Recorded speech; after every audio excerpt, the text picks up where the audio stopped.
मस्त अशी साडी बसते, दिसायला पण खूप छान दिसते, खूप मस्त। हाय हॅलो नमस्कार, मी प्रियंका माय बट माय लाईफ या चॅनलवरती तुम्हा सगळ्यांचे पुन्हा एकदा मनापासून स्वागत करते। तर आजच्या व्हिडिओमध्ये मकर संक्रांती स्पेशल ब्लॅक कलरची साडी कशा पद्धतीने स्टाईल करायची किंवा कशा पद्धतीने नेसायची हे आजच्या व्हिडिओमध्ये आपण पाहणार आहोत।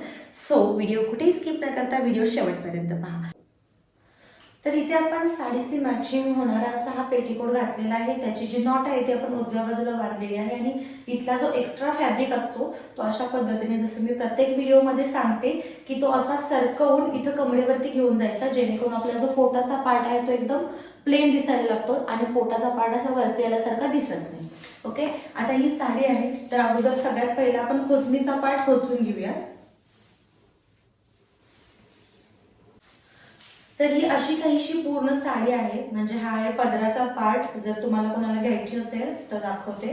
पूर्ण साडीवरती अशी छान अशी छोटी छोटी डॉट डॉटची डिझाईन आहे। खालच्या बाजूने साडीला काठ आहे आणि त्याचबरोबर लेस सुद्धा आहे आणि या साडीला छान असा रनिंग ब्लाउज आहे।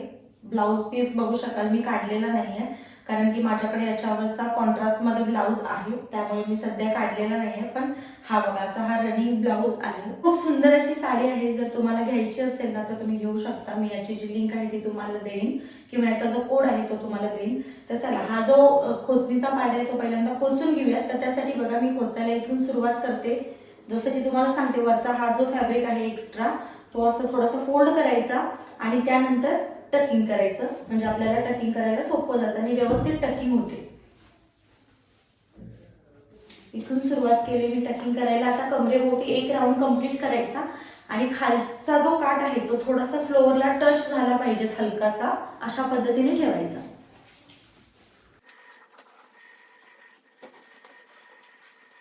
पूर्ण कमरेभोवती एक राऊंड आता माझा कंप्लीट करून झालाय। आता आपण जाऊया पदराच्या पार्टकडे। तर हा आहे आपला पदर। नॉर्मली अशा विर्या करून पाठीमागून फिरवून पुढच्या बाजूला घ्यायचा, खांद्यावरती टाकायचा, पदराचं मेजरमेंट बघायचं तुम्हाला किती लांबीचा पदर हवाय। आता मी ब्लाउज पीस काढलेला नाही, त्याच्यामुळे माझी साडी खूप जास्त आहे, तर त्यामुळे मी पदर सुद्धा खूप छान असा मोठा असा ठेवलाय, एकदम लांब असा। जर आपली साडी लांबीला खूप असेल तर तुम्ही जितका तुम्हाला पदर हवाय ना लांब, तितका तुम्ही ठेवू शकता। आणि आता या सगळ्या साडीच्या आपल्याला निरी प्लीट्स काढायच्या आहेत। तर त्या अगोदर बघा, इथं हा जो काठ आहे हा तात्पुरता मी खोचून घेते आणि सगळ्यात पहिला आपण पदराच्या प्लीट्स काढून घेणार आहोत। आता ही साडी एकदम मऊसूत आहे, त्याच्यामुळे काही फोल्ड वगैरे करून पदर काढायची गरज नाही। डायरेक्टली तुम्ही शेवटचं जे टोक आहे ना तिथूनच पदर काढू शकता। तर हे बघा, अशा पद्धतीने मी टोक पकडलंय आणि आता छोट्या छोट्या निरी प्लीट्स पदराच्या प्लीट्स काढून घेऊयात। जेवढ्या रुंदीचा तुम्हाला पदर हवाय तेवढ्या रुंदीचा तुम्ही ठेवू शकता।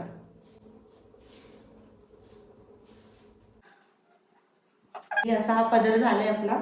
आता या प्लीट हातामध्ये व्यवस्थित अशा पकडायच्या आणि उजव्या हाताने जितक्या होतील तेवढ्या प्लीट्स अशा अरेंज करून घ्यायच्या, अशा पद्धतीने।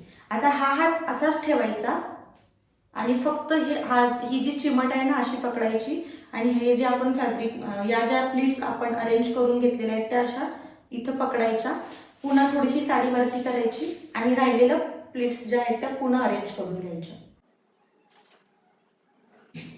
तर अशा पद्धतीने पदराच्या सगळ्या प्लीट्स व्यवस्थित अशा अरेंज करून घ्यायच्या आणि आता सेकंड टाइमला पकडलेल्या ज्या प्लीट्स आहेत त्या आपल्याला अशा पद्धतीने खांद्यावरती टाकायच्या आणि हा जो बाकीचा जो पदर आहे किंवा हा जो पकडलेला पार्ट आहे तो खांद्याच्या पाठीमागे अशा पद्धतीने टाकून घ्यायचा। तर असा टाका आणि त्यानंतर हा हातातला जो पार्ट आहे तो सोडून द्या। अशा प्रकारे पदर जो आहे तो खांद्यावरती ठेवायचा आणि आता आपल्याला पदराला अशी पिन लावून घ्यायची। इथं खांद्यावरती मी पदराला पिन लावून घेतले। आता आपला पदर सेट झालाय बघा, पदर छान असा आलाय आणि साडी इतकी सॉफ्ट आहे ना की पदराला जास्त काही करायची गरज पण लागणार नाही, एकदम इझिली बसून जाईल। आता हा जो पार्ट आहे जो आपण निऱ्यांचा ठेवला, याच्या निऱ्या काढून घेऊयात। तर त्यासाठी बघा, तुम्ही कुठल्याही बाजूने काढू शकता निऱ्या, या बाजूने काढू शकता किंवा या सुद्धा बाजूने काढू शकता। मी शक्यतो उजव्या बाजूनेच काढते। तर आता आपली साडी जर खूप जास्त असेल ना तर काय करायचं, निर्या थोड्या मोठ्या मोठ्या काढायच्या. जर तुमची साडी रुंदीला कमी असेल तर तुम्ही एकदम छोट्या छोट्या निर्या काढल्या तरी चालेल. आता बघा हा फॅब्रिक खूप जास्त आहे, तर मग याच्या निर्या काढत असताना नॉर्मल पद्धतीने जर तुम्ही निर्या काढायला गेलात, म्हणजे नॉर्मल आपण अशा पद्धतीने निर्या काढतो, तर अशा जर तुम्ही निर्या काढायला गेलात तर त्या एकतर जर साडी तुमची सुळसुळीत असेल तर हातातून अशा सुटतात, पकडता येत नाहीत आपल्याला नीटशा. आणि दुसरी गोष्ट म्हणजे निर्या खूपच छोट्या छोट्या येतात. हे बघा साईज एवढीच येते निर्यांची, आणि त्याच्यामुळे काय होतं, आपल्या निर्या खूप जास्त येतात. जर तुम्हाला रुंद निर्या काढायच्या असतील तर अशा पद्धतीने काढा.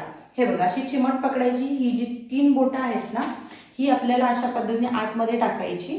ही चिमट अशीच पकडायची आणि फक्त ही 3 बोटं अशा आतमध्ये टाकायची. असा हात टर्न करायचा, फिरवायचा आणि डाव्या हाताने हे फॅब्रिक आहे ते असं पकडायचं आणि ते सुद्धा असं टर्न करायचं. अंगठा उचलायचा, याच्यावरती ठेवायचा. पुन्हा हे फॅब्रिक इकडे घेऊन जायचं, करंगळी उचलायची, फॅब्रिक वरती अशी ठेवायची. पुन्हा या बाजूला घेऊन यायचं, पुन्हा अंगठा उचलायचा, असा ठेवायचा. तुम्ही या ज्या निर्या आहेत त्या कितीही फास्ट करा, तुमच्या हातातून अजिबात सुटणार नाही. व्यवस्थित अशा बसतात आणि खूप रुंद रुंद अशा या निर्या येतात, त्यामुळे दिसायला सुद्धा छान दिसतात. तर अशा पद्धतीने आपण निर्या काढून घेतलेल्या आहेत. आता इथं हे थोडंसं फॅब्रिक जे आहे ते असंच आपल्याला लूज ठेवायचं, म्हणजे 1 ते 2 निर्यांचा जो कपडा आहे तो असाच ठेवायचा, त्याच्या आपल्याला निर्या काढायच्या नाहीये. आता या ज्या काढलेल्या निर्या आहेत ना त्याचा हात अलगद असा सोडून घ्यायचा. त्यासाठी काय करायचं, फक्त करंगळी बाहेर काढायची, म्हणजे आपल्या निर्या अशा हातामध्ये येतात. हे बघा आता छान रुंद निर्या आल्यात आणि मस्त अशा बसल्यात सुद्धा आपोआपच, कारण साडी खूप छान एकदम मलमलीत आहे. आता उजव्या हाताने अशा पकडायच्या आणि डाव्या हाताने व्यवस्थित अशा अरेंज करून घ्यायच्या. बघा खूप छान अशा निर्या बसतात. आता जर खूप वेळासाठी जर तुम्ही साडी नेसत असाल तर इथे पिन लावा, नाहीतर लावायची सुद्धा गरज नाही. इथे मी एक साधीच पिन लावते, पण तुम्ही शक्यतो निरी पिन लावून घ्या. तर इथे निर्यांना पकडून मी छान अशी एक पिन लावून घेतली. हे जे दूध सोडलेलं फॅब्रिक आहे ते असंच ठेवायचं, हे न पकडता फक्त ज्या निर्या आपण पिन लावून घेतलेल्या आहेत ना तेवढ्याच व्यवस्थित अशा अगदी सेंटरला खोचून घ्यायच्या. अशा पद्धतीने प्लीट्स खोचून घेतलात, बरं दिसायला खूप छान दिसतात. हा फक्त राहिला हा जो लूज कापड आहे त्याचं काय करायचं, म्हणजे हा जो आहे तो इथला कमरेवरचा काट आहे. तर आता याला सेट कसं करायचं, तर मी माझ्या मागच्या व्हिडिओमध्ये पण सांगितलंय. जर अशा पद्धतीत एकदम मलमलीत साड्या असतील तर तुम्ही त्याची अशी एक छोटीशी इथं गाठ बांधा अशा प्रकारे, म्हणजे तुम्हाला पिन लावून साडी फाडायची गरज लागणार नाही. तर हे बघा अशा पद्धतीने ही छोटीशी गाठ बांधा आणि त्यानंतर या ज्या निर्या आहेत आपल्या, तर इथून थोड्याशा असा हा जो पार्ट आहे तो बाहेर काढायचा. फक्त निरीचा कपडा, हा आतमधला जो आपला खोचणीचा पार्ट आहे तो अजिबात उचवायचा नाहीये. फक्त निरीचा जो कपडा आहे तेवढाच बाहेर काढायचा. इथून असा हात टाकायचा आणि हा सुद्धा हात इथून निर्यांच्या खालून बघा टाका, म्हणजे तुम्हाला इथे अंदाज येईल. हे बघा अशा प्रकारे हा जो कपडा आहे ना हा असाच ठेवायचा जो आपला खोचणीचा होता तो. फक्त निर्यांखालून मी हात काढलाय बाहेर. आता ही जी गाठ आहे ती अशी हातामध्ये पकडायची आणि हा जो कपडा आहे तो व्यवस्थित असा खेचून घ्यायचा. इथं आपला पदर सेट झालाय ना, तर बाकीचा जो हा जो काठ आहे वरचा तो असा पाठीमागून व्यवस्थित खेचून घ्यायचा, जितका होईल तितका. इथं फिटिंग आला पाहिजे अशा पद्धतीने. ही जी गाठ आहे ती अशा पद्धतीने जर इकडं बाहेर काढली ना तर इकडचा जो आपला पार्ट आहे हा छान असा फिटिंग होतो. जितका तुम्ही खेचाल तितका इथला जो तुमचा पार्ट आहे हा एकदम फिटिंग होतो. ही जी गाठ आहे ना ती आता आपल्याला इथंच खोचून घ्यायची. अशा पद्धतीने खोचून घ्या. तुम्हाला जर वाटलंच तर त्याच्यावरती पिन सुद्धा लावू शकता एक्स्ट्रा सिक्युरिटी म्हणून, पण काही गरज नाहीये. फक्त एका गाठीमध्येच तुमची साडी व्यवस्थित अशी फिटिंग होऊन जाते. तर बघू शकाल एक नंबर असा हा काठ इथला फिटिंग झालाय. आपल्या निर्या सुद्धा खूप छान आलाय. पदर सुद्धा एक नंबर असा दिसतोय. आता पूर्ण लुक दाखवते तुम्हाला साडीचा कसा दिसतोय. आणि इथे आपली मकर संक्रांती स्पेशल ब्लॅक कलरची साडी नेसून तयार आहे. ज्यांना कोणाला साडी नेसायला जमत नाही ना त्यांच्यासाठी खूप छान साडी आहे. एकदम पटकन बसते, जास्त एफर्ट सुद्धा लागत नाही आणि दिसायला सुद्धा खूप भारी दिसते. म्हणजे एकदम ट्रेडिशनल टाईप मध्ये वेअर करू शकता. छान मेकअप वगैरे करा, हेअरस्टाईल करा आणि छान हलव्याचे दागिने वगैरे घाला. खूप छान दिसते आणि एक छान असा ट्रेडिशनल लुक दिसेल तुमचा. पण जर तुम्हाला ट्रेडिशनल ऐवजी याच साडीचा थोडासा मॉडर्न लुक क्रिएट करायचा असेल तर तुम्ही काय करू शकाल हे तुम्हाला मी दाखवते. तर असा काहीसा एक छोटासा चेंज करून तुम्ही तुमचा एक वेगळा लुक सुद्धा क्रिएट करू शकता. म्हणजे थोडासा मॉडर्न, असं नाहीये की स्लीवलेस घातलं म्हणजे मॉडर्न झालं, पण एक वेगळा लुक असं तुम्ही म्हणू शकाल. जर तुम्हाला काही वेगळं ट्राय करायचं असेल तर तुम्ही अशा पद्धतीने ब्लॅक वरती ना पिंक कलर खूप छान जातो, तर तुम्ही असा सुद्धा काहीसा लुक ट्राय करू शकता. आणि याच्यावरती छान असे आपण ऑक्साईड ज्वेलरी मॅच करू शकतो. म्हणजे हलव्याचे दागिने किंवा वेगळे कुठले दागिने ट्राय करण्यापेक्षा हे पण छान दिसतं. तुम्ही हा सुद्धा एक लुक करू शकता या साडीवरती. मगाच्या जो गोल्डन कलरचा होता ना ब्लाऊज, त्याच्यापेक्षा हा कलर जास्त उठून दिसतो असं मला वाटतं. तुम्हाला काय वाटतं नक्की सांगा. वाव, खरंच खूप छान वाटतं बघा. अशा पद्धतीने तुम्ही ट्राय करू शकता. तर अशा प्रकारे एकच साडी तुम्ही सुद्धा दोन वेगवेगळ्या पद्धतीने स्टाईल करू शकता. आय होप हा व्हिडिओ तुम्हाला आवडला असेल अशी अपेक्षा करते आणि आजचा व्हिडिओ इथंच थांबवते. जर तुम्हाला ही साडी आवडली असेल, याची जर तुम्हाला लिंक हवी असेल तर मी खाली कॉमेंटमध्ये किंवा मग डिस्क्रिप्शनमध्ये लिंक देण्याचा प्रयत्न करीन. तिथे जाऊन तुम्ही चेकआउट करू शकता.